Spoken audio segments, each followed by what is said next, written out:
दोस्तों, एक mouse trap है जो चूहों को पकड़ने के लिए यूज किया जाता है। एक बार जब कोई चूहा इसमें फंस जाता है तो उसका बच के निकलना इम्पॉसिबल हो जाता है। इस माउस ट्रैप की तरह एक मिडिल क्लास ट्रैप भी होता है, जिसमें अगर आप एक बार फंस गए तो आपका लाइफ टाइम में उससे निकलना इम्पॉसिबल हो जाएगा और फिर आप हमेशा हमेशा के लिए एक मिडिल क्लास या फिर लोअर मिडिल क्लास बनकर रह जाओगे, फाइनेंशियल स्ट्रगल करते हुए। आखिर ये मिडिल क्लास ट्रैप बनाता कौन है और इससे बचे कैसे? इसे हम आज की इस वीडियो में समझेंगे। और जो भी चीज़ आज मैं इस वीडियो में कहूँगा वह रिसर्च बेस्ड होंगी, मेरे मन से नहीं। क्योंकि हम फाइनेंशियली लोगों को 3 कैटेगरी में डिवाइड करते हैं, रिच, मिडिल क्लास और पुअर। और ज़्यादातर लोग अपने आप को मिडिल क्लास कहते हैं, जो ठीक ठाक सी जॉब करते हैं और अमीर बनने के सपने देखते हैं। लेकिन मोस्ट इम्पॉर्टेंट क्वेश्चन यह है कि मिडिल क्लास में कौन कौन से लोग आते हैं। एक रिसर्च के हिसाब से हमें यह पता चला है कि जो फैमिली साल का 30 लाख से ज़्यादा कमाती है वह रिच यानी कि अपर क्लास में आती है, और जो फैमिली साल का 5 लाख से 30 लाख के बीच में कमाती है वह मिडिल क्लास में आती है। जो फैमिली पूरे साल में 2 लाख से 5 लाख के बीच में कमाती है वह लोअर क्लास में आती है। एंड जो फैमिली पूरे साल भर में 1,25,000 भी नहीं कमा पाती वह फैमिली लोअर क्लास में भी नहीं, बिल्कुल पुअर क्लास में आती है। बट मुझे शौक तब लगा जब मैंने लास्ट ईयर के एक रिपोर्ट में पढ़ा कि अगर आप 25,000 पर मंथ कमाते हो तो आप इंडिया में 90% लोगों में सबसे ज़्यादा कमाते हो। कि साल का 3 लाख से ज़्यादा कमाने वाला इंसान इंडिया के टॉप 10% लोगों में आता है। ये report the inequality in India ने पब्लिश की थी, जो इंडियन लोगों के लिए है। सो इस वीडियो में हमारा focus middle class and sparing middle class लोगों में होगा, यानी कि जो आने वाले टाइम में मिडिल क्लास बनना चाहते हैं, क्योंकि इसमें हमारी 90% पॉपुलेशन आती है। क्योंकि अगर आप इन मिडिल क्लास ट्रैप को समझने के बाद इसे अवॉइड नहीं करोगे तो आपका लाइफ में अमीर बनना तो दूर, शायद आप मिडिल क्लास से भी पुअर क्लास में आ जाओगे।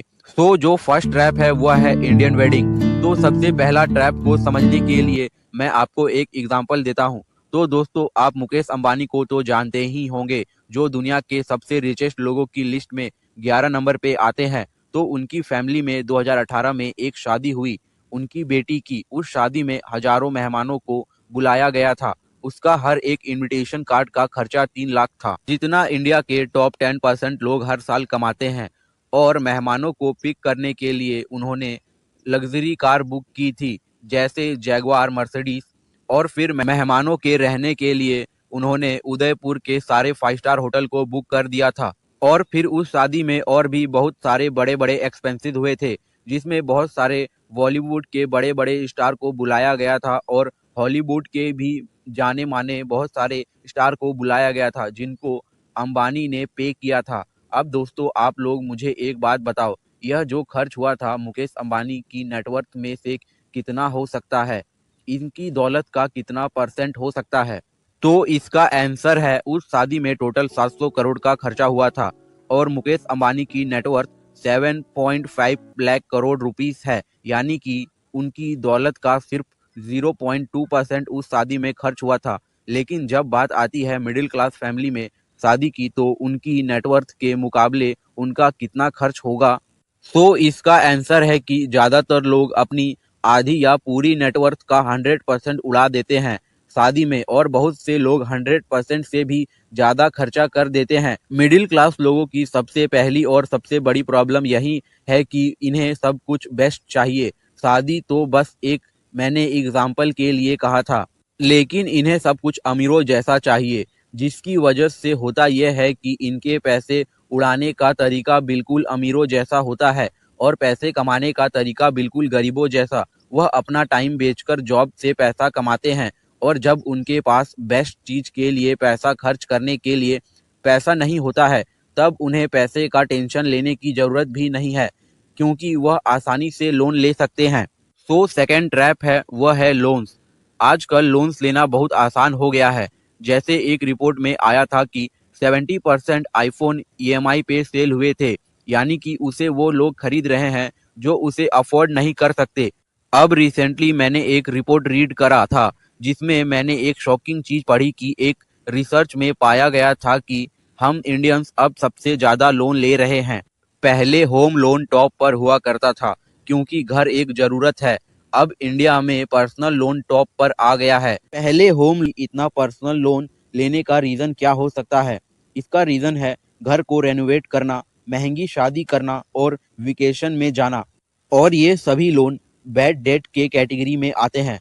मैं आपको दो एग्जाम्पल के जरिए समझाता हूँ। सपोज करो आप 20 साल के लिए 40 लाख का होम लोन ले रहे हो, तो एवरेज रेट के हिसाब से 20 साल के बाद आपको 40 लाख के बदले 80 लाख रुपए पे करने होंगे, यानी कि 40 लाख एक्स्ट्रा।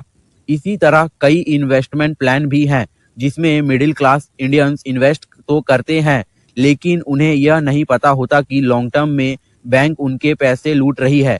जैसे कई बैंक एक पॉपुलर इन्वेस्टमेंट प्लान चलाती हैं जिसमें अगर हम 10 साल तक 10,000 इन्वेस्ट करते हैं तो यानी कि 10 लाख रुपए 15 या 16 साल में इन 10 लाख की इन्वेस्टमेंट के बदले करीबन 26 लाख हमें मिलेंगे। लेकिन यह पूरे पैसे 26 सालों में थोड़ा थोड़ा करके मिलते हैं।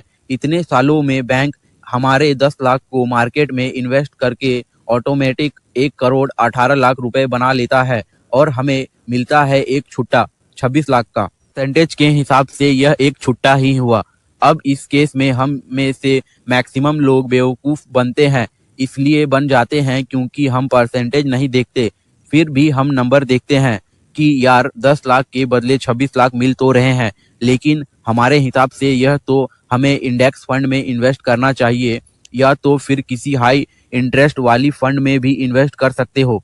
सो यह है इंडिया की सबसे पॉपुलर कार में से एक मारुति सुजुकी स्विफ्ट, और हम इस कार की कॉस्ट 8 लाख रुपए मान लेते हैं। हम इस कार को हर रोज ऑन एवरेज 50 किलोमीटर ही चलाते हैं, तो इसमें हमें एक साल में 1,17,000 का सिर्फ पेट्रोल भरने के लिए खर्च करना पड़ेगा। साथ ही हम इंश्योरेंस, टैक्सेस, सर्विसिंग के लिए भी हर साल 30 से 40 हजार का खर्च करना पड़ेगा। इस कार को 5 साल तक चलाने में उतना ही पैसा खर्च करना पड़ेगा जितने पैसों में हमने न्यू कार ली थी, और इतने पैसे खर्च करने के बाद भी हर साल कार की वैल्यू डिप्रिसिएट होती है, यानी कि कम होती है। बट मिडिल क्लास इंडियन इस बात को समझते नहीं है। इनफैक्ट लास्ट ईयर इंडियंस की कार बाइंग ऑलमोस्ट 30% के रेट से इंक्रीज हुई है। इसमें से कई लोग 2 या उससे ज्यादा कार खरीद रहे हैं, भले ही इन रियलिटी उन्हें इसकी जरूरत हो या ना हो। साथ ही डेटा यह बताता है कि आज mostly car buyer young Indians हैं जो मोस्टली लोन में कार बाय कर रहे हैं और काफी हाई इंटरेस्ट भी पे कर रहे हैं। तो इसके लिए अगर हम पब्लिक ट्रांसपोर्ट जैसे बस या ट्रेन का यूज करते हैं तो यह एक अच्छा ऑप्शन हो सकता है। इसके लिए लोन लेने से भी बचना चाहिए, एंड अगर हम फाइनेंशियली स्मार्ट हैं तो सेकेंड हैंड कार बाय कर सकते हैं। एक अच्छा ऑप्शन है और अफोर्डेबल ऑप्शन हो सकता है। आपको इस वीडियो में कुछ सीखने को मिला हो तो वीडियो को लाइक कर दे और चैनल को सब्सक्राइब जरूर कर दे, क्योंकि इस चैनल पर मैं इसी तरह के वैल्यूएबल कंटेंट अपलोड करता हूं। तो आप अपनी फैमिली और फ्रेंड के साथ वीडियो को शेयर जरूर कर दे, चैनल को सब्सक्राइब कर दें और बेल आइकन जरूर प्रेस कर दे ताकि आपसे कोई भी इंपॉर्टेंट वीडियो मिस ना हो जाए।